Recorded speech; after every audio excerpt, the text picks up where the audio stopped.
ಓಂ ಶಾಂತಿ. ಮುರಳಿಯ ದಿನಾಂಕ 23/11/2023.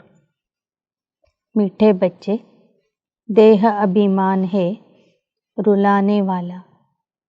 देही अभिमानी बनो तो पुरुषार्थ ठीक होगा। दिल में सच्चाई रहेगी, बाप को पूरा फॉलो कर सकेंगे। ಮಧುರ ಮಕ್ಕಳೇ, ದೇಹ ಅಭಿಮಾನ ಮಕ್ಕಳನ್ನು ಅಳಿಸಿಬಿಡುತ್ತದೆ. ಆದ್ದರಿಂದ ಆತ್ಮಾಭಿಮಾನಿ ಆಗುವ ಪುರುಷಾರ್ಥ ಮಾಡಿ. ಆತ್ಮಾಭಿಮಾನಿ ಆಗಿರಿ, ಆಗ ನಿಮ್ಮ ಪುರುಷಾರ್ಥ ಸರಿ ಹೋಗ್ತದೆ. ಹೃದಯದಲ್ಲಿ ಸತ್ಯತೆ ಇರ್ತದೆ.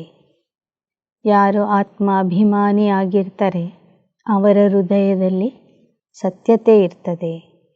ಅವರು ತಂದೆಯನ್ನು ಸಂಪೂರ್ಣ ಅನುಕರಣೆ ಮಾಡ್ತಾರೆ.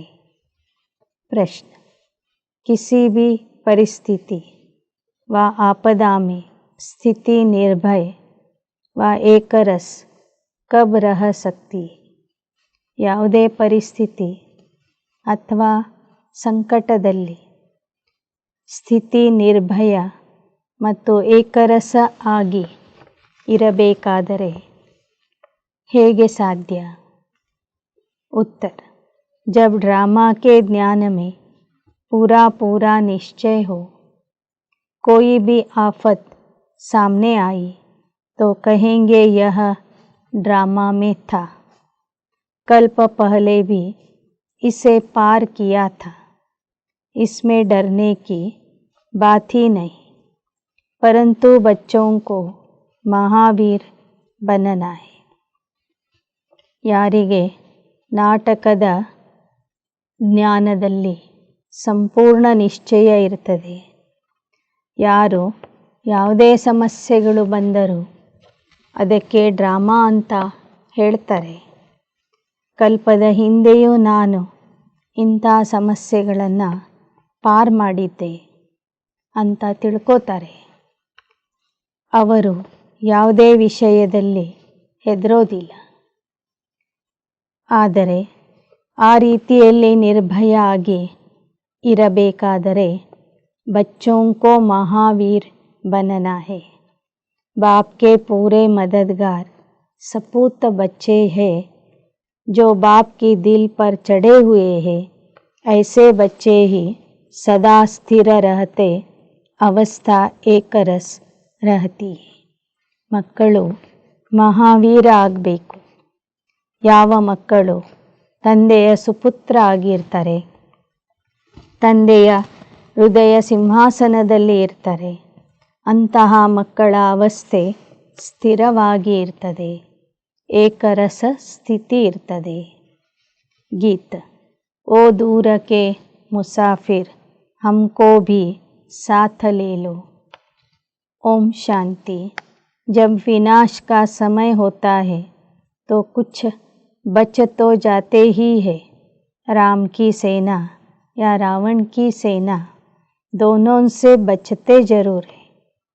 ವಿನಾಶದ ಸಮಯ ಬಂದಾಗ ಕೆಲವರು ಇಲ್ಲಿ ಉಳಿಬೇಕಾಗ್ತದೆ. ರಾಮನ ಸೈನಿಕರಲ್ಲಿ ಕೆಲವರು ಅಂದರೆ ಬಾಬನ ಮಕ್ಕಳು ಕೆಲವರು, ಇನ್ನು ಕೆಲವರು ರಾವಣನ ಮಕ್ಕಳು ಅಂದರೆ ಅಜ್ಞಾನಿಗಳನ್ನು ವಿನಾಶ ಮಾಡೋದಕ್ಕಾಗಿ ಉಳಿಬೇಕಾಗ್ತದೆ.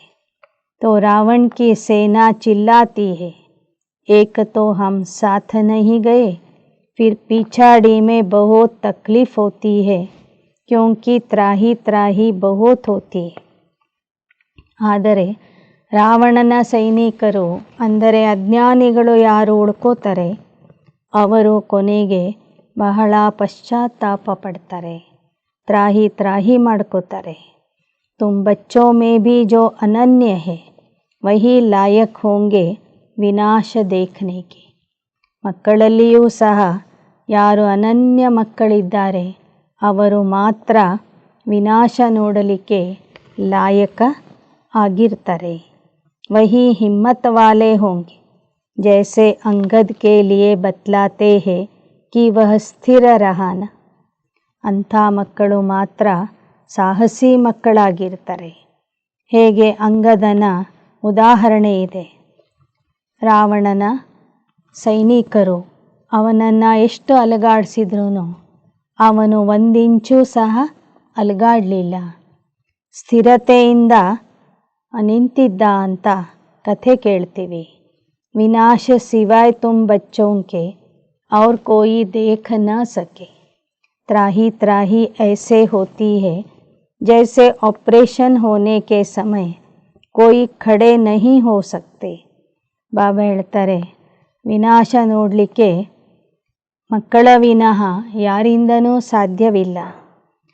ಅಷ್ಟೊಂದು ಹಾಹಾಕಾರ ನಡೀತಾ ಇರ್ತದೆ. ಹೇಗೆ ಆಪರೇಷನ್ ಮಾಡುವಾಗ ನೋಡಲಿಕ್ಕೆ ಆಗೋದಿಲ್ಲ. ಯಹ ತುಮ್ ಸಾಮ್ನೆ ದೇಖ್ತೆ रहेंगे. ಬೇರೆಯವರು ಆಪರೇಷನ್ ಮಾಡುವಾಗ ನಿಂತು ನೋಡೋರಿಗೆ ಧೈರ್ಯ ಬೇಕು. ಧೈರ್ಯ ಇಲ್ಲದೆ ಇರೋರು ಆಪರೇಷನ್ ನೋಡಲಿಕ್ಕೆ ಆಗೋದಿಲ್ಲ. ಹಾಗೆಯೇ ಕೊನೆಗೆ ಜಗತ್ತಿನ ವಿನಾಶ ಆಗಬೇಕಾದ್ರೆ ನೋಡುವಂಥವ್ರಿಗೆ ಧೈರ್ಯ ಬೇಕು.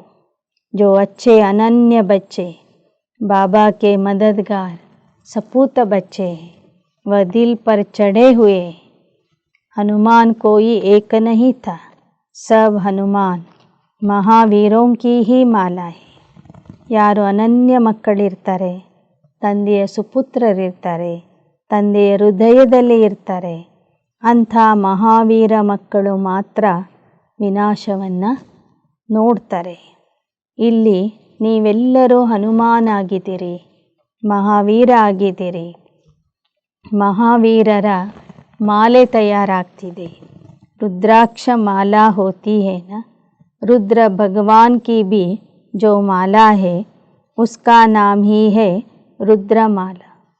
ಬಾಬಾ ಹೇಳ್ತಾರೆ, ರುದ್ರ ತಂದೆಯ ಕೊರಳಿನ ಹಾರದಲ್ಲಿ ಇರುವಂತಹ, ಅಂದರೆ ರುದ್ರ ತಂದೆಗೆ ಅತಿ ಸಮೀಪದಲ್ಲಿ ಇರ್ತಕ್ಕಂತಹ ಮಕ್ಕಳ ಮಾಲೆಗೆ ರುದ್ರಮಾಲೆ ಅಂತ ಹೇಳಲಾಗ್ತದೆ. ಈ ರುದ್ರ ಶಬ್ದದಿಂದ ರುದ್ರಾಕ್ಷ ಅನ್ನುವ ಶಬ್ದವು ಬಂದಿದೆ. ಲೌಕಿಕದಲ್ಲಿ ರುದ್ರಾಕ್ಷಿ ಮಾಲೆ ಹಾಕ್ಕೊಳ್ತಾರೆ. वह एक कीमती बीज होता है. रुद्राक्ष में भी कोई रियल कोई आर्टिफिशियल होते. वही माला 100 रुपयों की भी मिलेगी, वही माला 2 रुपये की भी मिलेगी. हर एक चीज़ ऐसे. ಬಾಬಾ ಹೇಳ್ತಾರೆ, ಲೌಕಿಕದಲ್ಲಿ ರುದ್ರಾಕ್ಷಿ ಮಣಿಗಳು ಕೆಲವು ಆರ್ಟಿಫಿಷಿಯಲ್ ಇರ್ತವೆ, ಕೆಲವು ಅಸಲಿ ರುದ್ರಾಕ್ಷಿಗಳು ಇರ್ತವೆ. ಕೆಲವು ಮಾಲೆಗಳು 100 ರೂಪಾಯಿಗೆ ಸಿಗ್ತವೆ, ಕೆಲವು ಮಾಲೆಗಳು 2 ರೂಪಾಯಿಗೂ ಸಿಗ್ತವೆ. ಪ್ರತಿಯೊಂದು ವಸ್ತುವು ಸಹ ಕಲಿಯುಗದಲ್ಲಿ ಈ ಥರನೇ ಇರ್ತದೆ. ಒಂದು ಅಸಲಿ ಇರ್ತದೆ, ಇನ್ನೊಂದು ನಕಲಿ ಇರ್ತದೆ. बाप हीरे जैसा बनाते हैं, उसकी भेंट में सब आर्टिफिशियल ठहरे. ನಿಜವಾದ ವಜ್ರಗಳು ಅಂದರೆ ತಂದೆಯ ಮಕ್ಕಳು. ತಂದೆ ಬಂದು ಮಕ್ಕಳನ್ನು ವಜ್ರ ಸಮಾನ ಮಾಡ್ತಿದ್ದಾರೆ. ಉಳಿದವರೆಲ್ಲರೂ ನಕಲಿ ವಜ್ರಗಳು ಆಗಿದ್ದಾರೆ. ಸಚ್ ಪರಮಾತ್ಮ ಕೆ ಆಗೆ ಸಬ್ ಝೂಟೆ ವರ್ಥ ನಾಟೆ ಪೆನಿ ಹೇ. ಸತ್ಯ ತಂದೆಯ ಮುಂದೆ ಉಳಿದವರು ಅಸತ್ಯ ಕೌಡೆ ಸಮಾನ ಆಗಿದ್ದಾರೆ. ಏಕ್ ಕಹಾವತ್ ಹೈ ನಾ, सूर्य के आगे अंधेरा कभी छिप नहीं सकता. अब यह है ज्ञान सूर्य, उनके आगे अज्ञान कभी छिप नहीं सकता. ಸೂರ್ಯನ ಮುಂದೆ ಅಂಧಕಾರ ನಿಲ್ಲೋದಿಲ್ಲ ಅಂತ ಗಾಯನ ಇದೆ. ಹಾಗೆ ಜ್ಞಾನ ಸೂರ್ಯನ ಮುಂದೆ ಅಜ್ಞಾನ ಯಾವತ್ತೂ ನಿಲ್ಲೋದಿಲ್ಲ. ತುಮಕೋ ಸಚ್ಚೆ ಬಾಪ್ ದ್ವಾರ सच मिल रहा है. तुम जानते हो सच्चे ईश्वर बाप के लिए मनुष्य जो बोलते हैं वह झूठ बोलते. ಸತ್ಯ ತಂದೆಯಿಂದ ನಿಮಗೆ ಸತ್ಯ ಜ್ಞಾನ ಸಿಗ್ತಾ ಇದೆ. ತಂದೆಯ ಸತ್ಯ ಪರಿಚಯ ಸಿಕ್ಕಿದೆ. ನಿಮಗೀಗ ತಿಳಿದಿದೆ ಆ ಸತ್ಯ ತಂದೆಯ ಬಗ್ಗೆ ಮನುಷ್ಯರು ಏನೆಲ್ಲ ಮಾತಾಡ್ತಿದ್ದಾರೋ ಅದು ಸುಳ್ಳಾಗಿದೆ. अभी तुम समझाते हो गीता का भगवान शिव है, न कि दैवी गुणों वाला देवता श्री कृष्ण। अभी है संगम युग, फिर सत्युग जरूर होगा। ಗೀತೆಯ ಭಗವಂತ ಶಿವಬಾಬಾ ಆಗಿದ್ದಾರೆ ವಿನಃ ದೇವತಾ ಕೃಷ್ಣ ಅಲ್ಲ. ಈಗ ಸಂಗಮ ಯುಗ ಇದೆ, ಮುಂದೆ ಸತ್ಯಯುಗ ಅವಶ್ಯವಾಗಿ ಬರ್ತದೆ. ಶ್ರೀ ಕೃಷ್ಣ की आत्मा अभी ज्ञान ले रही, मनुष्य फिर समझते हैं ज्ञान दे रही. ಕೃಷ್ಣನ ಆತ್ಮ ಸಂಗಮ ಯುಗದಲ್ಲಿ ಪರಮಾತ್ಮ ತಂದೆಯಿಂದ ಜ್ಞಾನ ಪಡ್ಕೊಳ್ತಾ ಇದೆ. ಆದರೆ ಮನುಷ್ಯರು ಏನು ಹೇಳಿದರು? ಕೃಷ್ಣ ಗೀತಾ ಜ್ಞಾನವನ್ನು ಕೊಡ್ತಾನೆ ಅಂತ. ಆದರೆ ಬಾಬಾ ಏನು ಹೇಳ್ತಾರೆ? ಕೃಷ್ಣನ ಆತ್ಮ ಪರಮಾತ್ಮ ತಂದೆಯಿಂದ ಸತ್ಯ ಗೀತಾ ಜ್ಞಾನ ಕೇಳ್ತಾನೆ. ಕಿತನಾ ಫರ್ಕ್ ಹೋ ಗಯೆ, ವಹ ಬಾಪ್ ವಹ ಬಚ್ಚ. ಜನ ಹೇಳಿದರು ಅವನು ಗೀತಾ ಜ್ಞಾನ ಹೇಳ್ತಾನೆ. ಬಾಬಾ ಹೇಳ್ತಾರೆ ಕೃಷ್ಣನ ಆತ್ಮ ಗೀತಾ ಜ್ಞಾನ ಕೇಳ್ತಾ ಇದೆ. ಅವನು ತಂದೆ, ಇವನು ಮಗ. ಎಷ್ಟೊಂದು ವ್ಯತ್ಯಾಸ ಬರ್ತದೆ. ಬಾಪ್ ಕೋ ಏಕ್ದಮ್ ಗುಮ್ ಕರ್ ದಿಯಾ, ಬಚ್ಚೆ ಕಾ ನಾಮ ಡಾಲ್ ದಿಯಾ. ತಂದೆಯ ಹೆಸರು ಹಾರಿಸಿಬಿಟ್ಟರು. ಭಗವದ್ಗೀತೆಯ ಮೇಲೆ ಮಗನ ಹೆಸರನ್ನು ಹಾಕಿಬಿಟ್ರು. ಆಗೆ ಚಲ್ಕರ್ ಆಖಿರ್ ಸಚ್ ನಿಕಲ್ ಪಡೇಗ. ಪಹಲಿ ಮುಖ್ಯ ಬಾತ್ ಹೈ ಇಸ್ ಪರ್. ಮುಂದೆ ಗೀತೆಯ ಭಗವಂತ ಯಾರು ಅನ್ನೋದು ಪ್ರತ್ಯಕ್ಷವಾಗ್ತದೆ. ಮುಖ್ಯ ವಿಷಯನೇ ಇದಾಗಿದೆ. सर्वव्यापी क्यों समझा है? क्योंकि गीता में श्री कृष्ण का नाम डाल दिया. इन बातों को तुम जानते हो. ಪರಮಾತ್ಮನಿಗೆ ಸರ್ವವ್ಯಾಪಿ ಅಂತ ಹೇಳಿದ್ದು ಯಾಕೆ? ಯಾಕೆ ಅಂದರೆ ಭಗವದ್ಗೀತೆಯಲ್ಲಿ ಶ್ರೀಕೃಷ್ಣನ ಹೆಸರನ್ನು ಸೇರಿಸಿಬಿಟ್ರು. इन बातों को तुम जानते हो. श्री कृष्ण अथवा देवताओं की जो आत्माएं हैं उन्होंने 84 जन्म पूरे लिए. ನಿಮಗೀಗ ತಿಳಿದಿದೆ ದೇವಾತ್ಮರು ಮತ್ತು ಕೃಷ್ಣನ ಆತ್ಮ 84 ಜನ್ಮಗಳಲ್ಲಿ ಬರ್ತಾರೆ. ಸಂಪೂರ್ಣ 84 ಜನ್ಮ ಪಡ್ಕೋತಾರೆ. ಗಾಯಾ ಜಾತಾ ಹೇ ಆತ್ಮ ಪರಮಾತ್ಮ ಅಲಗ ರಹೆ ಬಹುಕಾಲ. ಗಾಯನ ಇದೆ ಆತ್ಮ ಮತ್ತು ಪರಮಾತ್ಮ ಬಹಳ ಕಾಲದಿಂದ ಅಗಲಿ ಇರ್ತಾರೆ. ಹಮ್ ಹಿ ಸಬ್ಸೆ ಪಹಲೆ ಬಿಛಡೆ, ಬಾಕಿ ಸಬ್ ಆತ್ಮಾಯೇ ತೋ ಬಾಬಾ ಕೆ ಸಾಥ್ ವಹಾ ರಹತಿ. ಮೊದಲು ತಂದೆಯಿಂದ ಅಗಲಿ ಬಂದವರು ನಾವು. ಉಳಿದ ಆತ್ಮರು ಅಲ್ಲೇ ಪರಮಧಾಮದಲ್ಲಿ ತಂದೆಯ ಜೊತೆಗೆ ಇರ್ತಾರೆ. इसका अर्थ कोई नहीं समझते. तुम्हारे में भी कोई बिरले हैं जो यथार्थ रीति समझा सकते हैं. देह अभिमान ही बहुत रुलाता है. देही अभिमानी ही ठीक पुरुषार्थ करेंगे तो धारणा भी अच्छी रीति हो सकती है. इसलिए कहा जाता है फॉलो फादर. ನಿಮ್ಮಲ್ಲಿಯೂ ಸಹ ಈ ಜ್ಞಾನ ಯಥಾರ್ಥವಾಗಿ ತಿಳ್ಕೊಳ್ಳೋರು ಕೆಲವರು ಮಾತ್ರ. ದೇಹ ಅಭಿಮಾನದಲ್ಲಿ ಇದ್ದವರು ಯಥಾರ್ಥವಾಗಿ ಜ್ಞಾನ ತಿಳ್ಕೊಳ್ಳೋದಿಲ್ಲ. ದೇಹ ಅಭಿಮಾನ ನಿಮ್ಮನ್ನು ಅಳುವಂತೆ ಮಾಡ್ತದೆ.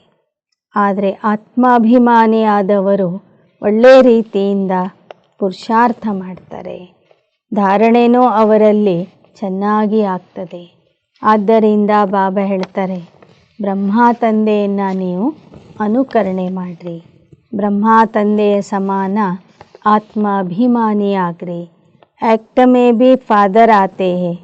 फादर तो दोनों हो जाते. यह कौन सा फादर कहते हैं सो तुमको थोड़े ही पता पड़ता, क्योंकि बाप दादा दोनों इस शरीर में. ಬಾಬಾ ಹೇಳ್ತಾರೆ ಇಲ್ಲಿ ನಮಗೆ ಇಬ್ಬರು ತಂದೆ ಇದ್ದಾರೆ. ಒಬ್ಬರು ಶಿವಬಾಬಾ, ಇನ್ನೊಬ್ಬರು ಬ್ರಹ್ಮಬಾಬಾ. ಒಂದೇ ದೇಹದಲ್ಲಿ ಇಬ್ಬರು ಜೊತೆಗೇ ಇರ್ತಾರೆ, ಜೊತೆಗೇ ಮಾತಾಡ್ತಾರೆ. ಹೀಗಾಗಿ ಗೊತ್ತಾಗೋದಿಲ್ಲ ಯಾವ ಮಾತುಗಳನ್ನು ಶಿವಬಾಬಾ ಹೇಳ್ತಾ ಇದ್ದಾರೆ, ಯಾವ ಮಾತುಗಳನ್ನು ಬ್ರಹ್ಮಬಾಬಾ ಹೇಳ್ತಾರೆ ಅಂತ. एक जो एक्ट में आते हैं उसे फॉलो किया जाता है. बाबा समझाते हैं बच्चे देही अभिमानी बनो. ಆದರೆ ಯಾರು ಪ್ರತ್ಯಕ್ಷ ಜೀವನದಲ್ಲಿ ಪುರುಷಾರ್ಥ ಮಾಡ್ತಿದ್ದಾರೆ ಆ ತಂದೆಯನ್ನು ನೋಡಿ ನೀವು ಪುರುಷಾರ್ಥ ಮಾಡಿರಿ. ಇಬ್ಬರೂ ತಂದೆ ಹೇಳ್ತಾರೆ ಆತ್ಮ ಅಭಿಮಾನಿ ಭವ. ಬಹುತ್ अच्छे बच्चे भी देह अभिमानी है क्योंकि बाबा को याद नहीं करते. जो योगी नहीं वह धारणा नहीं कर सकते. ಬಹಳ ಒಳ್ಳೊಳ್ಳೆ ಮಕ್ಕಳು ಸಹ ಇನ್ನೂ ದೇಹ ಅಭಿಮಾನದಲ್ಲಿ ಇದ್ದಾರೆ. ಏಕೆಂದರೆ ತಂದೆಯನ್ನು ಸರಿಯಾಗಿ ನೆನಪೇ ಮಾಡೋದಿಲ್ಲ. ಯಾರು ಯೋಗಿ ಆಗಿರೋದಿಲ್ಲ ಅವರಿಗೆ ಧಾರಣೆನೂ ಆಗೋದಿಲ್ಲ. यहाँ तो सच्चाई चाहिए, ಪೂರಾ ಫಾಲೋ ಕರ್ನಾ ಚಾಹಿಯೆ. ಈ ಜ್ಞಾನ ಮಾರ್ಗದಲ್ಲಿ ಸತ್ಯತೆ ಬೇಕು. ಸಂಪೂರ್ಣವಾಗಿ ನಾವು ತಂದೆಗೆ ಅನುಕರಣೆ ಮಾಡಬೇಕು. ಜೋ ಸುನ್ತೆ ಹೋ ವಹ ಧಾರಣ್ ಕರ್ ಸಮझाते रहो. ನೀವು ಯಾವ ಜ್ಞಾನವನ್ನು ಇಲ್ಲಿ ಕೇಳ್ತೀರಿ ಅದನ್ನು ಧಾರಣೆ ಮಾಡಿಕೊಂಡು ಜನರಿಗೂ ತಿಳಿಸ್ತಾ ಹೋಗ್ರಿ. ನಿರ್ಭಯ रहना है, ಡ್ರಾಮಾ ಪರ್ ಖಡೇ रहना है. ನಿರ್ಭಯ ಆಗಿ ಇರಬೇಕು. ನಾಟಕದ ಬಗ್ಗೆ ಸಂಪೂರ್ಣ ನಿಶ್ಚಯ ಇರಬೇಕು. कोई भी आफतें आती है तो समझते हैं यह ड्रामा में है. तकलीफ पास तो की है ना. तुम सब महावीर हो, तुम्हारा नाम बाला है. ಯಾವುದೇ ಸಮಸ್ಯೆಗಳು ಕಷ್ಟಗಳು ಬಂದ್ರೂ ಅದು ಡ್ರಾಮಾ ಅಂತ ತಿಳ್ಕೋಬೇಕು. ಆ ಸಮಸ್ಯೆಗಳಿಂದ ದಾಟಿ ಹೋಗಬೇಕು. ಕಲ್ಪಕ್ಕೂ ನೀವು ಇಂಥ ಅನೇಕ ಸಮಸ್ಯೆಗಳನ್ನು ದಾಟ್ಕೊಂಡು ಹೋಗಿದ್ರಿ. ಈ ಕಲ್ಪದಲ್ಲಿಯೂ ಸಹ ಎಲ್ಲ ಸಮಸ್ಯೆಗಳಿಂದ ಪಾರಾಗ್ತೀರಿ. ಯಾಕೆ ಅಂದರೆ ನೀವೇ ಮಹಾವೀರರು. ನಿಮ್ಮ ಹೆಸರು ಬಹಳ ಪ್ರಸಿದ್ಧಿಯಾಗಿದೆ. 8 ಜನ ಮಹಾವೀರರು, 108 ಜನ ಅವರಕ್ಕಿಂತ ಸ್ವಲ್ಪ ಕಡಿಮೆ ಪುರುಷಾರ್ಥ ಮಾಡಿದವು. 16,000 ಜನ ಅವ್ರಿಗಿಂತ ಕಡಿಮೆ ಪುರುಷಾರ್ಥ ಮಾಡಿದವರು. बनना तो जरूर है. यह बादशाही कल्प पहले भी स्थापन हुई है सो होनी. बहुत संशय में आकर छोड़ भी देते. ಈ ಸತ್ಯಯುಗದ ರಾಜಧಾನಿ ಕಲ್ಪದ ಹಿಂದೆಯೂ ಸ್ಥಾಪನೆ ಆಗಿತ್ತು, ಈ ಕಲ್ಪದಲ್ಲಿಯೂ ಹಾಗೇ ಆಗ್ತದೆ. ಆದರೆ ಅನೇಕರು ಸಂಶಯದಲ್ಲಿ ಬಂದು ತಂದೆಯ ಕೈ ಬಿಟ್ಟು ಹೋಗಿಬಿಡ್ತಾರೆ. निश्चय हो तो ऐसे बाप को फारकती थोड़े ही दे सकते हैं. ನಿಮ್ಮಲ್ಲಿ ನಿಶ್ಚಯ ಇತ್ತು ಅಂದರೆ ಅಂಥ ಮಕ್ಕಳು ತಂದೆಗೆ ಡೈವೋರ್ಸ್ ಕೊಟ್ಟು ಹೋಗೋದಿಲ್ಲ. ಜೋರ್ करके ज्ञान अमृत पिलाया जाता है तो भी पीते नहीं. जैसे छोटा बच्चा होता है ना, बाप ज्ञान दूध पिलाते हैं तो भी पीते नहीं. एकदम मुँह फेर लेते हैं तो बिल्कुल निकम्मे बन जाते हैं. ಹೇಗೆ ಲೌಕಿಕದಲ್ಲಿ ಅಪ್ಪ ಅಮ್ಮ ಮಕ್ಕಳಿಗೆ ಹಾಲು ಕುಡಿಸ್ಲಿಕ್ಕೆ ಹೋದ್ರೂ ಮಕ್ಕಳು ಹಾಲು ಕುಡಿಯೋದಿಲ್ಲ, ಆಗ ಅವರು ನಿಶ್ಶಕ್ತಿಯಾಗಿ ಬಿಡ್ತಾರೆ. ಹಾಗೆ ಇಲ್ಲಿಯೂ ಸಹ ಬಾಬಾ ಒತ್ತಾಯದಿಂದ ಜ್ಞಾನ ಅಮೃತ ಕುಡಿಸ್ಲಿಕ್ಕೆ ಬಂದ್ರೂ ಸಹ ಮಕ್ಕಳು ಅದನ್ನು ಕುಡಿಯೋದಿಲ್ಲ. कहते हमको माता पिता से कुछ भी नहीं चाहिए, मैं श्रीमत पर नहीं चल सकता हूँ, तो श्रेष्ठ फिर कैसे बनेंगे.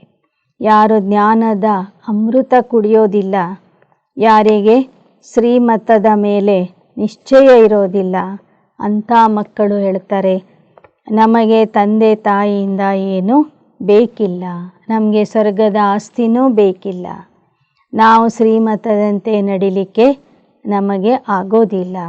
ಅಂಥ ಮಕ್ಕಳು ಹೇಗೆ ಶ್ರೇಷ್ಠ ಆಗ್ತಾರೆ.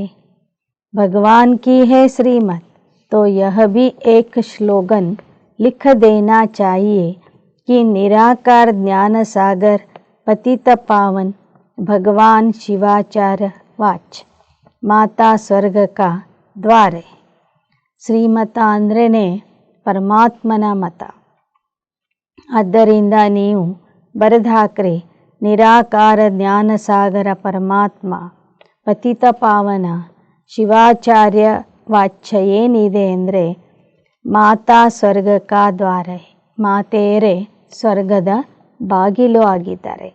समझाने के लिए बुद्धि में पॉइंट्स आनी चाहिए. स्टूडेंट जरूर सब नंबरवार होंगे. ड्रामा में वही अपना अपना पार्ट बजा रहे. ಈ ಜ್ಞಾನ ತಿಳಿಸೋದಕ್ಕಾಗಿ ಬುದ್ಧಿಯಲ್ಲಿ ಮಂಥನ ಮಾಡ್ತಿರಬೇಕು. ಹೊಸ ಹೊಸ ಪಾಯಿಂಟ್ಸ್ಗಳ ಬಗ್ಗೆ ಯೋಚನೆ ಮಾಡಬೇಕು. ಎಲ್ಲ ವಿದ್ಯಾರ್ಥಿಗಳು ಒಂದೇ ಥರ ಇರೋದಿಲ್ಲ, ಒಂದೇ ಥರ ಮನನನೂ ಮಾಡೋದಿಲ್ಲ. ನಾಟಕದಲ್ಲಿ ಪ್ರತಿಯೊಬ್ಬರ ಪಾತ್ರ ಭಿನ್ನ ಭಿನ್ನ ಆಗಿದೆ. ದುಃಖ में हम उनको याद करते, दूर देश में बाप रहते हैं, उनको हम आत्माएं याद करती. ದುಃಖದಲ್ಲಿ ಎಲ್ಲರೂ ಆ ತಂದೆಯನ್ನು ನೆನಪು ಮಾಡ್ತಾರೆ, ಆ ದೂರ ದೇಶದ ತಂದೆಗೆ ಕರೀತಾರೆ. दुख में सिमरण सब करे, सुख में एक भी नहीं करते. ದುಃಖದಲ್ಲಿ ಮಾತ್ರ ಆ ತಂದೆಯನ್ನು ನೆನಪು ಮಾಡ್ತಾರೆ, ಸುಖದಲ್ಲಿ ಒಬ್ಬರು ಮಾಡೋದಿಲ್ಲ. अभी तो दुख की दुनिया है ना, यह समझाना बहुत सहज. ಈಗ ದುಃಖದ ಪ್ರಪಂಚ ಇದೆ, ಇದನ್ನು ಜನರಿಗೆ ಹೇಳೋದು ಸಹ ಬಹಳ ಕಷ್ಟ ಆಗಿದೆ. पहले पहले तो समझाना है बाप ही स्वर्ग की स्थापना करने वाला है. ಇದು ದುಃಖದ ಪ್ರಪಂಚ ನರಕ ಆಗಿದೆ ಅಂತ ಹೇಳೋದು ಸಹ ಕಷ್ಟ ಆಗಿದೆ. ಯಾಕೆ ಅಂದರೆ ಶ್ರೀಮಂತರು ತಿಳ್ಕೊಂಡಿದ್ದಾರೆ ಇದೇ ಸ್ವರ್ಗ ಅಂತ. ಬಾಬಾ ಹೇಳ್ತಾರೆ ಇದು ಸ್ವರ್ಗ ಅಲ್ಲ, ಇದು ನರಕ. ಸ್ವರ್ಗದ ಸ್ಥಾಪನೆ ಮಾಡೋನು ಪರಮಾತ್ಮ ಆಗಿದ್ದಾನೆ. तो क्यों नहीं हमको स्वर्ग की बादशाही मिलनी चाहिए. यह भी जानते हैं सब तो वर्षा नहीं पाएंगे. सब स्वर्ग में आ जाए तो फिर नरक हो ही नहीं. ತಂದೆ ಹೇಳ್ತಾರೆ ಎಲ್ಲರೂ ತಂದೆಯಿಂದ ಸ್ವರ್ಗದ ಆಸ್ತಿಯನ್ನು ಪಡ್ಕೊಳ್ಳೋದಿಲ್ಲ. ಎಲ್ಲರೂ ತಂದೆಯಿಂದ ಆಸ್ತಿ ಪಡ್ಕೊಂಡು ಬಿಟ್ಟರೆ ಎಲ್ಲರೂ ಸ್ವರ್ಗದಲ್ಲಿ ಬರಬೇಕಾಗ್ತದೆ. ಆ ಥರ ಆಗೋದಿಲ್ಲ ಅಂತ ಹೇಳ್ತಾರೆ ಬಾಬಾ. ವೃದ್ಧಿ ಕೈಸೆ, ಎಲ್ಲರೂ ಸ್ವರ್ಗದಲ್ಲಿ ಬಂದುಬಿಟ್ರೆ ನರಕದಲ್ಲಿ ಬರೋರು ಯಾರು? ಹೇಗೆ ನರಕದ ವೃದ್ಧಿ ಆಗಬೇಕು? ಯಹ ತೋ ಗಾಯಾ ಹುವಾ ಹೇ ಭಾರತ್ ಅವಿನಾಶಿ ಖಂಡ ಹೈ, ಅರ್ಥಾತ್ अविनाशी बाप का बर्थ प्लेस. भारत ही स्वर्ग था. हम खुशी से बोलते हैं 5000 वर्ष पहले स्वर्ग था. बरोबर स्वर्ग के मालिकों के चित्र तो है ना. ಗಾಯನ ಇದೆ ಭಾರತ ಅವಿನಾಶಿ ಖಂಡ, ಏಕೆಂದರೆ ಇದು ಅವಿನಾಶಿ ತಂದೆಯ ಜನ್ಮಭೂಮಿ ಆಗಿದೆ. 5000 ವರ್ಷಗಳ ಹಿಂದೆ ಭಾರತ ಸ್ವರ್ಗ ಆಗಿತ್ತು. ಆ ಸ್ವರ್ಗದ ಮಾಲೀಕರ ಚಿತ್ರಗಳು ಇವತ್ತಿಗೂ ಭಕ್ತಿ ಮಾರ್ಗದಲ್ಲಿ ಇದ್ದಾವೆ. कहते हैं क्राइस्ट से 3000 वर्ष पहले भारत हेवन था. जरूर भारत में ही सूर्यवंशी चंद्रवंशी थे. चित्र भी उनके. ಭಾರತ ಸೂರ್ಯವಂಶಿ ಚಂದ್ರವಂಶಿ ದೇಶ ಆಗಿತ್ತು. ಹೇಳ್ತಾರೆ ಕ್ರಿಸ್ತ ಬರುವ ಮೊದಲು 3000 ವರ್ಷಗಳ ಹಿಂದೆ ಭಾರತ ಸ್ವರ್ಗ ಆಗಿತ್ತು ಅಂತ. कितना सहज है, बुद्धि में यह नॉलेज चलती है. बाबा की आत्मा में यह नॉलेज थी तो हम आत्माओं को भी धारणा कराई है. वह है नॉलेजफुल. ಪರಮಾತ್ಮನಲ್ಲಿ ಈ ಜ್ಞಾನ ಸಂಪೂರ್ಣವಾಗಿ ಇರ್ತದೆ. ಅದನ್ನು ಅವನು ಸಂಗಮ ಯುಗದಲ್ಲಿ ಬಂದು ಆತ್ಮರಿಗೆ ಹೇಳಿ ಆತ್ಮರಲ್ಲಿ ಆ ಜ್ಞಾನವನ್ನು ಧಾರಣೆ ಮಾಡಿಸ್ತಾನೆ. ಯಾರಲ್ಲಿ ಅದು ಧಾರಣೆ ಆಗ್ತದೆ ಅವರೇ ಮಾಸ್ಟರ್ ನಾಲೆಜ್ಫುಲ್ ಆಗ್ತಾರೆ. ಶಿವ ಬಾಬಾ ನಾಲೆಜ್ಫುಲ್ ಆಗಿದ್ದಾರೆ. फिर कहते हैं इस प्रजापिता ब्रह्मा द्वारा मैं राजयोग सिखलाता हूँ जिससे वह राजाओं का राजा बन जाते. फिर यह नॉलेज प्राय लोप हो जाएगी. ಆ ಜ್ಞಾನಸಾಗರ ತಂದೆ ಹೇಳ್ತಾರೆ, ನಾನು ಪ್ರಜಾಪಿತ ಬ್ರಹ್ಮಾರವರ ಮೂಲಕ ನಿಮಗೆ ರಾಜಯೋಗ ಕಲಿಸ್ತೀನಿ. ಈ ರಾಜಯೋಗದಿಂದ ನೀವು ರಾಜರಿಗೂ ರಾಜ ಆಗ್ತೀರಿ. ನಂತರ ಈ ಜ್ಞಾನ ಪ್ರಾಯಲೋಪ ಆಗಿಬಿಡ್ತದೆ. ಈಗ ಪುನಃ ಅಜ್ಞಾನ ನಿಮಗೆ ಸಿಗ್ತಾ ಇದೆ. अब तुम बच्चों को चैलेंज देनी इसमें बड़ी अच्छी फर्स्ट क्लास बुद्धि चाहिए. ಈಗ ನೀವು ಮಕ್ಕಳು ಚಾಲೆಂಜ್ ಮಾಡಿ ಜನರಿಗೆ ಈ ಜ್ಞಾನ ತಿಳಿಸಬೇಕು. ಜ್ಞಾನ ತಿಳಿಸುವಂಥ ಮಕ್ಕಳ ಬುದ್ಧಿ फर्स्ट क्लास इरबेको. बाबा अपने पास कभी भी ऊंची वस्तु नहीं रखते. कहेंगे इतने मकान आदि बनाए हैं, वह भी बच्चों के रहने के लिए बनाए. ಬ್ರಹ್ಮ ಬಾಬಾ ತಮ್ಮ ಹತ್ತಿರ ಬೆಲೆ ಬಾಳುವಂಥ ವಸ್ತುಗಳನ್ನು ಇಟ್ಕೊಳ್ತಿರಲಿಲ್ಲ. ಹೊಸ ಮನೆಗಳನ್ನು ಕಟ್ಟಿಸಿದ್ದು ಸಹ ಮಕ್ಕಳ ಸಲುವಾಗಿ ಕಟ್ಟಿದ್ದೀನಿ ಅಂತ ಹೇಳ್ತಿದ್ರು. नहीं तो बच्चे कहाँ आकर रहेंगे, एक दिन तो सब मकान अपने हाथ आ जाएंगे.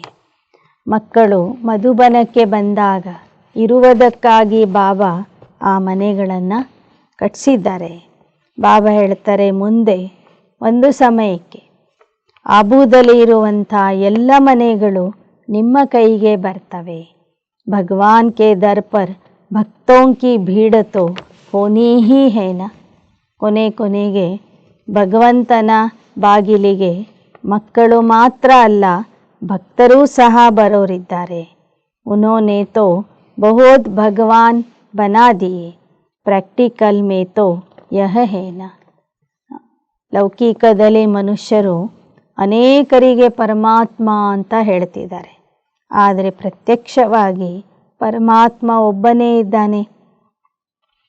तुम समझते हो कितनी भीड़ होगी, दुनिया में तो बहुत अंधश्रद्धा है, मेले लगते हैं तो कितनी भीड़ हो जाती है. ಬಾಬಾ ಹೇಳ್ತಾರೆ, ಪ್ರಪಂಚದಲ್ಲಿ ಇವತ್ತು ಅಂಧಶ್ರದ್ಧೆ ಇದೆ. ಪರಮಾತ್ಮನನ್ನು ಹುಡುಕೋದಕ್ಕಾಗಿ ಜನ ಅಲ್ಲಿ ಇಲ್ಲಿ ಅಲ್ದಾಡ್ತಾ ಇದ್ದಾರೆ. ಆದರೆ ನಿಜವಾದ ಪರಮಾತ್ಮ ಮಧುಬನದಲ್ಲಿ ಬಂದಿದ್ದಾನೆ ಅಂತ ಗೊತ್ತಾಗಿ ಬಿಟ್ಟರೆ ಆಗ ಎಲ್ಲರೂ ಓಡೋಡಿ ಇಲ್ಲಿಗೆ ಬರೋರಿದ್ದಾರೆ. ಕಭಿ ಕಭಿ ತೋ ಆಪಸ್ ಮೇ ಲಡ್ ಪಡ್ತೆ, ಭೀಡ ಮೇ ಫಿರ್ ಕಿತನೆ ಮರ್ ಪಡ್ತೆ, ಬಹುತ್ ನುಕ್ಸಾನ್ ಹೋ ಜಾತಾ ಹೈ. ಈಗ ನೋಡಿ, ಅಂಧಶ್ರದ್ಧೆಯಿಂದ ಜಾತ್ರೆಗೆ ಹೋಗ್ತಾರೆ, ಯಾತ್ರೆಗಳಲ್ಲಿ ಭಾಗವಹಿಸ್ತಾರೆ. ಅಲ್ಲಿ ಬಹಳ ಜನ ಸೇರಿ ತುಳಿದಾಟದಲ್ಲಿ ಎಷ್ಟೊಂದು ಜನ ಸಾಯ್ತಾರೆ. तो यह सुदर्शन चक्र बहुत अच्छा है, स्लोगन भी जरूर लिख देना चाहिए. ಈ ಥರ ಭಗವಂತನನ್ನು ಹುಡುಕುವಂಥ ಭಕ್ತರಿಗೆ ಸುದರ್ಶನ ಚಕ್ರದ ಜ್ಞಾನ ತಿಳಿಸ್ರಿ. ಹೊಸ ಹೊಸ ಸ್ಲೋಗನ್ಸ್ ಅಥವಾ ವಾಕ್ಯಗಳನ್ನು ಬರೆದು ಹಾಕ್ರಿ. पिछाड़ी में माताओं के आगे सभी को झुकना है, शक्तियों के ऐसे चित्र बनाते. ಕೊನೆಗೆ ಎಲ್ಲ ದೊಡ್ಡ ದೊಡ್ಡ ವಿದ್ವಾನ ಪಂಡಿತರು ಮಾತೆಯರ ಹತ್ತಿರ ಬಂದು ತಲೆ ಬಾಗ್ಸೋರಿದ್ದಾರೆ. ಶಕ್ತಿಯರ ಅಥವಾ ದೇವಿಯರ ಅನೇಕ ಚಿತ್ರಗಳನ್ನು ಸಹ ಮಾಡಿದ್ದಾರೆ. ಬಾಪ್ ಬಚ್ಚೋಂ ಕೆ ಲಿಯೆ ಜ್ಞಾನ ಬಾರೂದ್ बनवाते हैं, कहते हैं सिद्ध करो, वह तो सहज है. भक्त भगवान को याद करते हैं, साधु साधना करते हैं भगवान से मिलने के लिए. ಬಾಬಾ ಹೇಳ್ತಾರೆ, ಮಕ್ಕಳ ಸಲುವಾಗಿ ನಾನು ಜ್ಞಾನದ ಮದ್ದುಗಳನ್ನು ತಯಾರು ಮಾಡಿದ್ದೇನೆ, ಮದ್ದುಗುಂಡುಗಳನ್ನು ತಯಾರು ಮಾಡಿದ್ದೇನೆ. ಒಂದೊಂದೇ ಮದ್ದುಗುಂಡು ಹಾಕ್ತಾ ಹೋಗ್ರಿ ಜನರ ಮೇಲೆ. ಆಗ ಅವರಿಗೂ ಈ ಜ್ಞಾನ ಅರ್ಥ ಆಗ್ಬೋದು. साधु साधना करते हैं भगवान से मिलने के लिए, गॉड को फादर कहा जाता है, बरोबर हम उनकी संतान ठहरे. ब्रदरहुड कहते हैं ना, चीनी हिंदू भाई भाई. ಸಾಧು ಸಂತರು ಭಗವಂತನ ಸಲುವಾಗಿ ಪ್ರಾರ್ಥನೆ ಮಾಡ್ತಾ ಇದ್ದಾರೆ, ಸಾಧನೆ ಮಾಡ್ತಾ ಇದ್ದಾರೆ, ಇನ್ನೂ ಹುಡುಕ್ತಾ ಇದ್ದಾರೆ. ಆದರೆ ನಮಗೆ ಪರಮಾತ್ಮ ಸಿಕ್ಕಿದ್ದಾನೆ, ನಾವು ಅವನ ಮಕ್ಕಳಾಗಿದ್ದೇವೆ. ನಿಜವಾದ ಅರ್ಥದಲ್ಲಿ ಎಲ್ಲರೂ ಸೋದರ ಸೋದರರಾಗಿದ್ದೇವೆ. चीनी हिंदू भाई भाई कहते हैं तो बाप एक हुआ ना, जिस्मानी रूप में फिर भाई बहन हो जाते हैं. ಲೌಕಿಕದಲ್ಲೂ ಹೇಳ್ತಾರೆ ಚೀನಿ ಹಿಂದೂ ಭಾಯಿ ಭಾಯಿ ಅಂತ, ನಾವೆಲ್ಲರೂ ಸೋದರರು ಅಂತ. ಅಂದ ಮೇಲೆ ಎಲ್ಲ ಸೋದರರಿಗೆ ತಂದೆ ಒಬ್ಬನೇ ಇರಬೇಕಲ್ವ. ಪರಮಾತ್ಮ ನಿರಾಕಾರ, ಅವನ ಮಕ್ಕಳು ನಾವೆಲ್ಲರೂ ನಿರಾಕಾರ ಆತ್ಮರು. ಆದರೆ ದೈಹಿಕವಾಗಿ ನೋಡುವಾಗ ಪ್ರಜಾಪಿತ ಬ್ರಹ್ಮನ ಮಕ್ಕಳು ಸೋದರ ಸೋದರಿಯರಾಗ್ತಿವೆ. ವಿಕಾರಿ ದೃಷ್ಟಿ ಹೋ ನ ಸಕೆ, ಯಹ ಯುಕ್ತಿ ಹೇ ಪವಿತ್ರ ರಹನೆ ಕಿ. ಬಾಬಾ ಹೇಳ್ತಾರೆ, ಸಂಗಮ ಯುಗದ ಬ್ರಾಹ್ಮಣರು ಅಂದಾಗ ಸಾಕಾರದಲ್ಲಿ ಇರುವಂಥ ನಾವೆಲ್ಲ ಬಾಬನ ಮಕ್ಕಳು ಸೋದರ ಸೋದರಿಯರಾಗ್ತಿವೆ. ಬಾಪ ಭಿ ಕಹತೆ ಹೇ ಕಾಮ ಮಹಾಶತ್ರು ಹೇ, ಪರಂತು ಜಬ್ ಕೋಯಿ ಸಮझे. ಬಾಬಾನೂ ಹೇಳ್ತಾರೆ ಕಾಮ ಮಹಾಶತ್ರು ಆಗಿದೆ ಅಂತ, ಅದನ್ನು ಜನ ತಿಳ್ಕೋಬೇಕು. ಮುಖ್ಯ ಏಕ ಬಾತ್ ಹೇ, भगवान सबका बाप है. बाप स्वर्ग की स्थापना करने वाला है, तो जरूर बाप से वर्षा मिलना चाहिए. ಮುಖ್ಯ ವಿಷಯ ಆಗಿದೆ, ಪರಮಾತ್ಮ ಸರ್ವರಿಗೂ ಒಬ್ಬನೇ. ತಂದೆ ಸ್ವರ್ಗದ ಸ್ಥಾಪನೆ ಮಾಡೋನು ಅಂದ ಮೇಲೆ ಅವನಿಂದ ಮಕ್ಕಳಿಗೆ ಸ್ವರ್ಗದ ಆಸ್ತಿನೇ ಸಿಗಬೇಕು. ವರ್ಷಾಥ अब गवाया है, यह सुख दुख का खेल है, यह अच्छी रीति से समझाना चाहिए. ತಂದೆಯ ಆಸ್ತಿ ನಮಗೆ ಸಿಕ್ಕಿತ್ತು, ಹಿಂದಿನ ಕಲ್ಪದಲ್ಲಿ ಸಿಕ್ಕಿತ್ತು, ಅದನ್ನು ನಾವು ಕಳ್ಕೊಂಡಿದ್ದೇವೆ. ಮತ್ತೆ ಈಗ ಪುನಃ ಪಡ್ಕೋಬೇಕಾಗಿದೆ. ಇದು ಸುಖ ದುಃಖದ ಆಟ ಆಗಿದೆ. ಯಹ ಅಚ್ಚಿ ರೀತಿ ಸೆ ಸಮझाना चाहिए. ಈ ವಿಚಾರವನ್ನು ನೀವು ಜನರಿಗೆ ಒಳ್ಳೆಯ ರೀತಿಯಿಂದ ತಿಳಿಸಬೇಕು. ಅಚ್ಚ ಮೀಠೆ ಮೀಠೆ ಸಿಕ್ಕಿಲ್ಲದೆ बच्चों प्रति माता पिता बाप दादा का याद प्यार और गुड मॉर्निंग. रूहानी बाप की रूहानी बच्चों को नमस्ते. रूहानी बच्चों की रूहानी बाप दादा को याद प्यार गुड मॉर्निंग और नमस्ते नमस्ते नमस्ते. धारणा के लिए मुख्य सार, सच्चाई को धारण कर बाप की हर एक्ट को फॉलो करना है. ज्ञान अमृत पीना और पिलाना है. निर्भय बनना है. ಸತ್ಯತೆಯನ್ನು ಧಾರಣೆ ಮಾಡಿಕೊಂಡು ತಂದೆಯ ಪ್ರತಿಯೊಂದು ಕರ್ಮವನ್ನು ನಾವು ಅನುಕರಣೆ ಮಾಡಬೇಕು. ಜ್ಞಾನ ಅಮೃತ ಕುಡಿಯಬೇಕು ಮತ್ತು ಕುಡಿಸಬೇಕು. ನಿರ್ಭಯ ಆಗಬೇಕು. ಎರಡನೇದು, हम भगवान के बच्चे आपस में भाई भाई है. इस स्मृति से अपनी दृष्टि वृत्ति को पवित्र बनाना है. ನಾವು ಭಗವಂತನ ಮಕ್ಕಳು, ಪರಸ್ಪರ ಸೋದರ ಸೋದರರು ಎಂಬ ಸ್ಮೃತಿಯಿಂದ ತಮ್ಮ ದೃಷ್ಟಿ ವೃತ್ತಿಯನ್ನು ಪವಿತ್ರ ಮಾಡಬೇಕು. वरदान, हर एक की विशेषता को देखते उन्हें सेवा में लगाने वाले दुआओं के पात्र भव. ಪ್ರತಿಯೊಬ್ಬರ ವಿಶೇಷತೆಯನ್ನು ನೋಡಿ ಆ ವಿಶೇಷತೆಯನ್ನು ಸೇವೆಯಲ್ಲಿ ತೊಡಗಿಸಿ ಎಲ್ಲರ ಆಶೀರ್ವಾದಕ್ಕೆ पात्र आगिरी। जैसे बाप दादा का हर एक बच्चे की विशेषता से प्यार है और हर एक में कोई न कोई विशेषता है, इसलिए सबसे प्यार है। बाप दादारವರಿಗೆ ಮಕ್ಕಳಲ್ಲಿ ಇರುವ ಒಂದೊಂದು ವಿಶೇಷತೆಯ ಮೇಲೆ ಪ್ರೀತಿ ಇದೆ ಮತ್ತು ಪ್ರತಿಯೊಬ್ಬರಲ್ಲಿ ಒಂದಿಲ್ಲ ಒಂದು ವಿಶೇಷತೆ ಇರುವ ಕಾರಣ ತಂದೆಗೆ ಎಲ್ಲ ಮಕ್ಕಳ ಮೇಲೆ ಪ್ರೀತಿ ಇದೆ। तो आप भी हर एक की विशेषता को देखो। जैसे हंस रत्न चुगता है पत्थर नहीं, ऐसे आप होली हंस हो।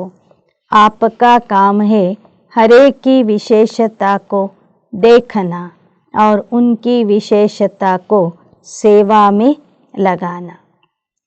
ಹೇಗೆ ಹಂಸ ಪಕ್ಷಿ ರತ್ನಗಳನ್ನು ಆರಿಸ್ಕೋತದೆ, ಕಲ್ಲುಗಳನ್ನು ಬಿಡ್ತದೆ, ಹಾಗೆ ತಾವು ಪವಿತ್ರ ಹಂಸಗಳಾಗಿ ಅನ್ಯರಲ್ಲಿ ಇರುವ ವಿಶೇಷತೆಯನ್ನು ನೋಡ್ತಾ ಹೋಗ್ರಿ। ಆ ವಿಶೇಷತೆಯನ್ನು ಸೇವೆಯಲ್ಲಿ ತೊಡಗಿಸಿರಿ।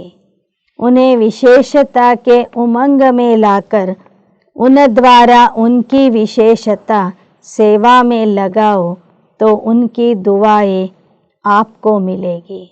ಅವರಲ್ಲಿ ಇರುವ ವಿಶೇಷತೆಯನ್ನು ಉಮಂಗ ಉಲ್ಲಾಸವನ್ನು ಕೊಟ್ಟು ಉತ್ಸಾಹ ಕೊಟ್ಟು ಆ ವಿಶೇಷತೆಯನ್ನು ಸೇವೆಯಲ್ಲಿ ಉಪಯೋಗಿಸುವಂತೆ ಪ್ರೇರಣೆ ನೀಡ್ರಿ।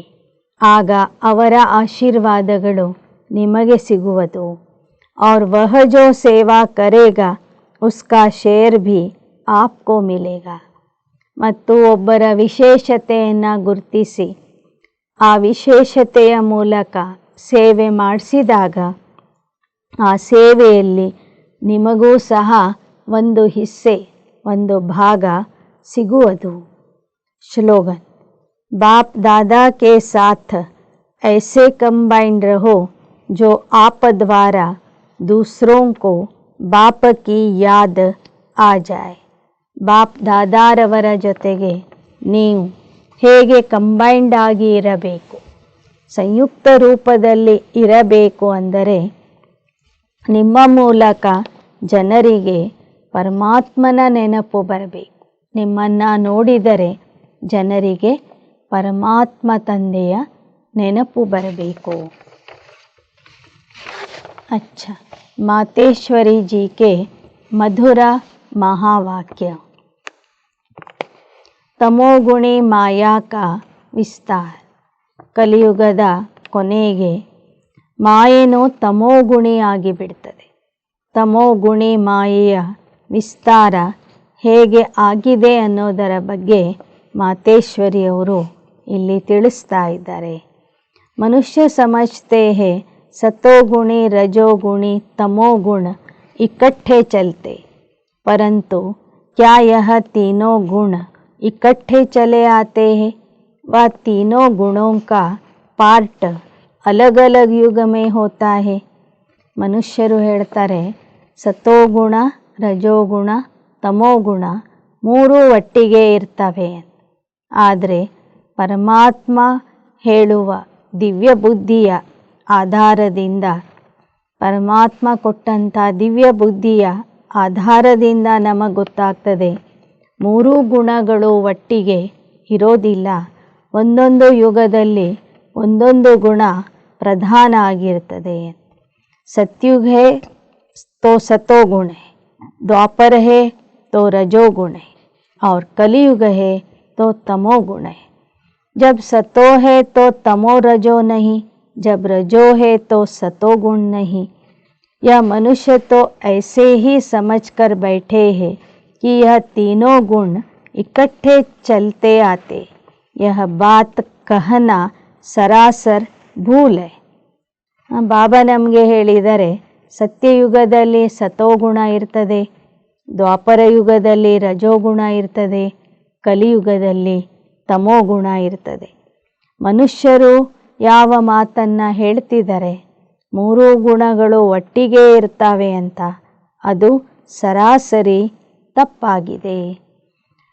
वो समझते हैं जब मनुष्य सच बोलते हैं, पाप कर्म नहीं करते हैं तो वो सतोगुणी होते, परंतु विवेक कहता जब हम कहते हैं सतोगुण तो इस सतोगुण का मतलब है संपूर्ण सुख, गोया सारी सृष्टि सतोगुणी है.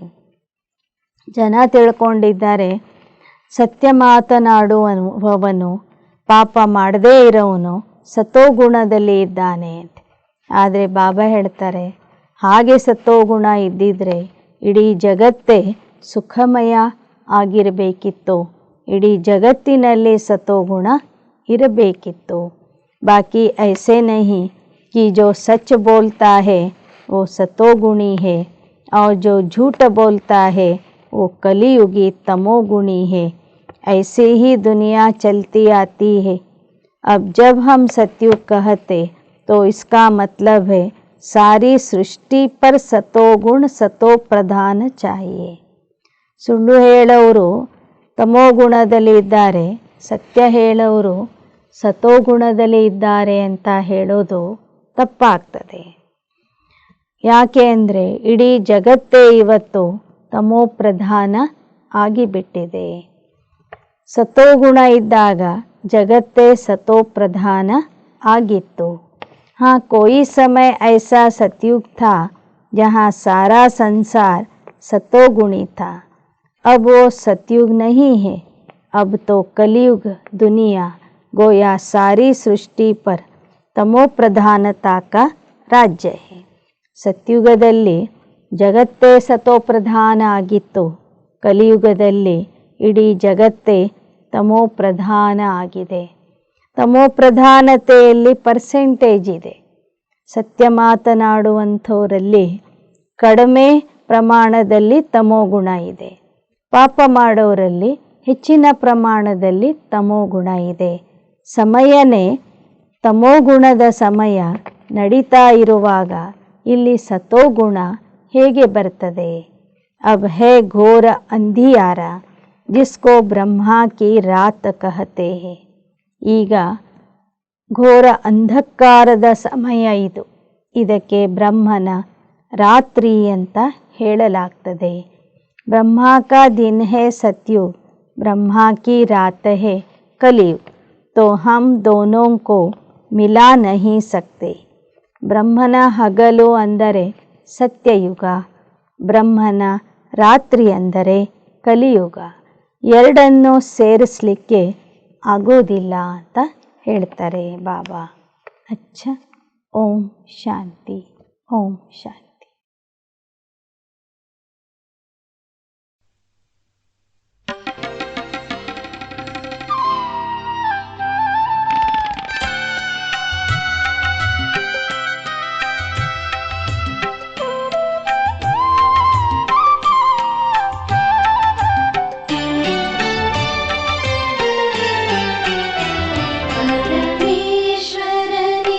सर्वेश्वरने महेश्वरने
परमेश्वरने सर्वेश्वरने महेश्वरने विश्वेश्वरने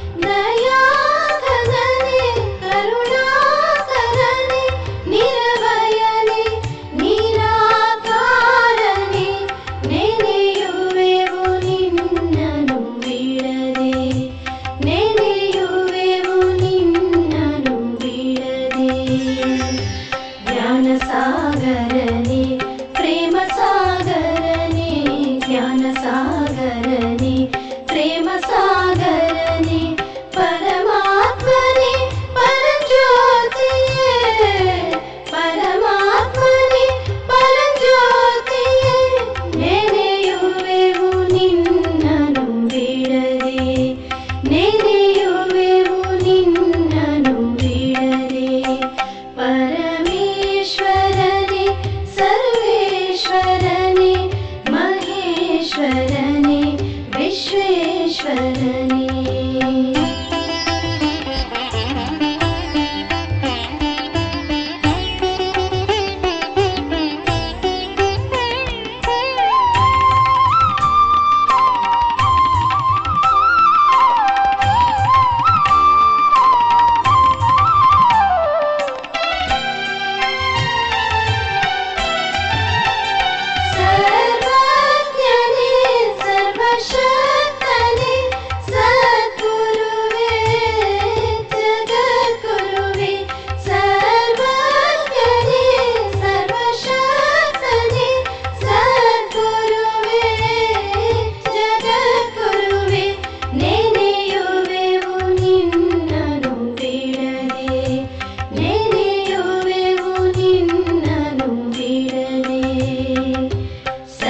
शिक्षकने नित्य रक्षकने सत्य शिक्षकने नित्य रक्षकने पतित पावनने पापनाशने पतित पावनने पापनाशने ನೆನೆಯುವೆವು ನಿನ್ನನು ಬಿಡದೆ ನೆನೆಯುವೆವು ನಿನ್ನನು ಬಿಡದೆ परमेश्वरने सर्वेश्वरने महेश्वरने विश्वेश्वरने परमेश्वरने सर्वेश्वरने महेश्वरने विश्वेश्वरने रामेश्वरने गोपेश्वरने ನೆನೆಯುವೆವು ನಿನ್ನನು ಬಿಡದೆ ರಾಮೇಶ್ವರನೆ ಗೋಪೇಶ್ವರನೆ ನೆನೆಯುವೆವು ನಿನ್ನನು ಬಿಡದೆ ನೆನೆಯುವೆವು ನಿನ್ನನು ಬಿಡದೆ ನೆನೆಯುವೆವು ನಿನ್ನನು ಬಿಡದೆ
ಮಿಲನ ಸಂದೇಶ ಪರಮ ಪವಿತ್ರ ಇದರಂತೆ ಆತ್ಮ ನೀನು ನುಡಿ ಇದರಂತೆ ಆತ್ಮ ನೀನು ನುಡಿ ಬಾಬನು ನುಡಿದ ನುಡಿ ಶಿವ ನುಡಿ ಬಾಬನು ನುಡಿದ ನುಡಿ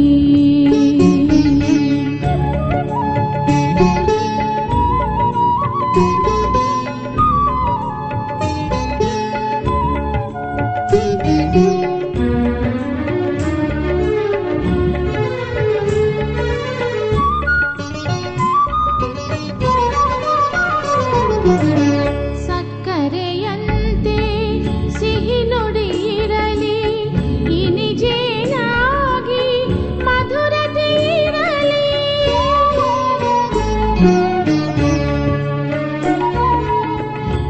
ಸಕ್ಕರೆಯಂತೆ ಸಿಹಿ ನುಡಿಯಿರಲಿ ಇನಿಜೇನಾಗಿ ಮಧುರತೆ ಇರಲಿ ಮಿತವಾಗಿರಲಿ ಹಿತವಾಗಿರಲಿ ಮೃದು ಮಾತಿರಲಿ ಸತ್ಯತೆ ಇರಲಿ ಬಾಬನು ನುಡಿದ ನುಡಿ ಶಿವ ನುಡಿ ಬಾಬನು ನುಡಿದ ನುಡಿ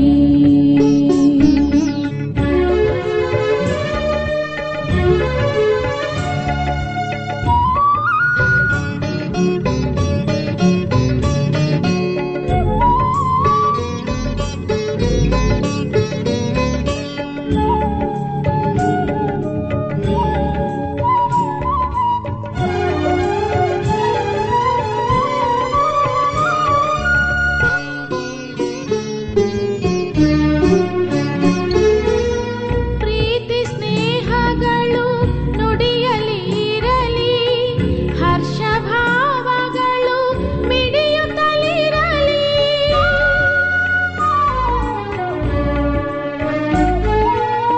ಪ್ರೀತಿ ಸ್ನೇಹಗಳು ನುಡಿಯಲಿ ಇರಲಿ ಹರ್ಷ ಭಾವಗಳು ಮಿಡಿಯುತ್ತಲಿರಲಿ ಕಪಟವು ಇಲ್ಲದೆ ನಿಜ ಮಾತಿರಲಿ ಹುಸಿಯಾಗಿರದೆ ಸತ್ಯತೆ ಇರಲಿ ಬಾಬನು ನುಡಿದ ನುಡಿ ಶಿವ ನುಡಿ ಬಾಬನು ನುಡಿದ ನುಡಿ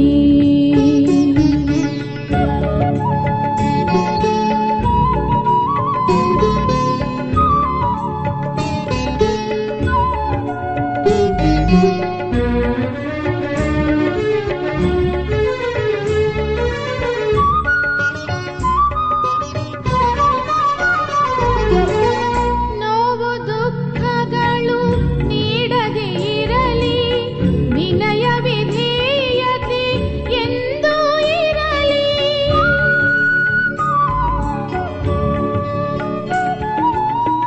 ನೋವು ದುಃಖಗಳು ನೀಡದೆ ಇರಲಿ ವಿನಯ ವಿಧೇಯತೆ ಎಂದೂ ಇರಲಿ ಪರಮೇಶ್ವರನ ಕೃಪೆಯೊಂದಿರಲಿ ಶಿವ ನುಡಿ ನಮಗೆ ಎಂದಿಗೂ ಇರಲಿ ಬಾಬನು ನುಡಿದ ನುಡಿ ಶಿವ ನುಡಿ ಬಾಬನು ನುಡಿದ ನುಡಿ ಬಾಬನು ನುಡಿದ ನುಡಿ ಶಿವ ನುಡಿ ಬಾಬನು ನುಡಿದ ನುಡಿ ಮಿಲನ ಸಂದೇಶ ಪರಮ ಪವಿತ್ರ ಮಿಲನ ಸಂದೇಶ ಪರಮ ಪವಿತ್ರ ಇದರಂತೆ ಆತ್ಮ ನೀನು ನುಡಿ ಇದರಂತೆ ಆತ್ಮ ನೀನು ನುಡಿ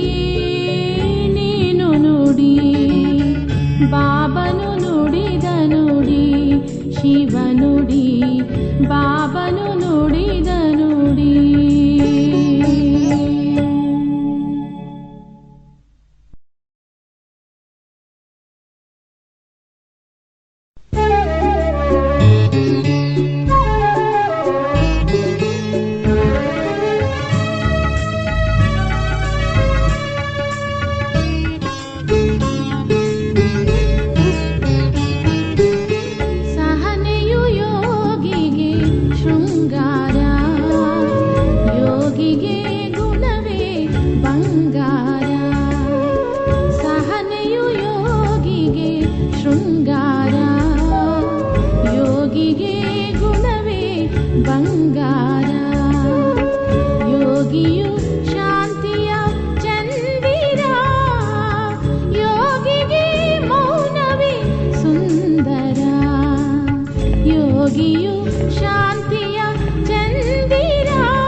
ಧೈರ್ಯವೇ ಸಹಜ ಗುಣ, ಸಹಕಾರವು ಯೋಗಿಯ ಪರಮ ಗುಣ.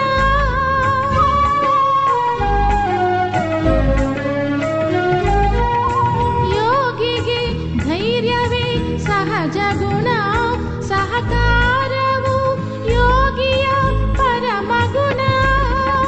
ಸೇವೆಯೇ ಯೋಗಿಗೆ ಶ್ರೇಷ್ಠ ಗುಣ, ಸೇವೆಯೇ ಯೋಗಿಗೆ ಶ್ರೇಷ್ಠ ಗುಣ. ತ್ಯಾಗವೇ ಯೋಗಿಯ ನಿಜ ಗುಣ, ತ್ಯಾಗವೇ ಯೋಗಿಯ ನಿಜ ಗುಣ. ಸಹನೆಯು ಯೋಗಿಗೆ ಶೃಂಗಾರ, ಯೋಗಿಗೆ ಗುಣವೇ ಬಂಗಾರ.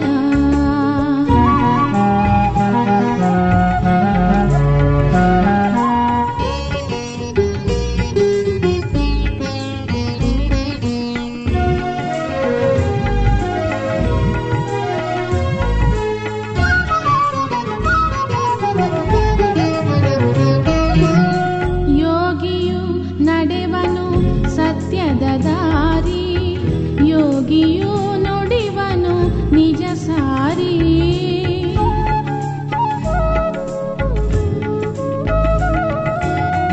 ಯೋಗಿಯು ನಡೆವನು ಸತ್ಯದ ದಾರಿ, ಯೋಗಿಯು ನುಡಿವನು ನಿಜ ಸಾರಿ. ಆತ್ಮ ಪರಿಶೀಲನೆ ಯೋಗಿಯ ದಾರಿ, ಆತ್ಮ ಪರಿಶೀಲನೆ ಯೋಗಿಯ ದಾರಿ. ಆಗಸದಿ ನಡೆವನು ಯೋಗಿಯು ಹಾರಿ, ಆಗಸದಿ ನಡೆವನು ಯೋಗಿಯು ಹಾರಿ. ಸಹನೆಯು